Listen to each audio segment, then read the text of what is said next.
Во просториите на владата, а под патронат на Министерството за правда, за прв пат се сретнаа 10 експерти, 10 партиски представници и по еден представник на председателот МНР и секретаријатот за европски прашања. Го конституираа работното тело за уставни измени, со кое ќе раководат двајца експерти. Поранешната судика во Судот за човекови права во Страсбур, Маргарита Цаца Николовска, како председател, и поранешниот судија во Уставниот суд, професорот по уставно право Бајрам Положани како заменик председател.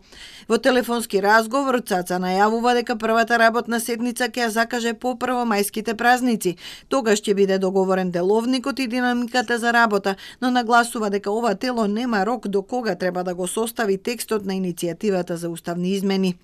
Председателот Стево Пендаровски смета дека бугарите треба да бидат дел од уставот како и другите етнички заедници и дека во таа смисла ова тело нема да има многу работа. Нема тука никакви скриени агенди, некој да не се плаши дека нешто може да се направи надвор од она што е веќе воведено во преамбулата и во нормативниот дел на уставот за сите останати етнички заедници. Че разлика нема да има, за бугарите се разбира.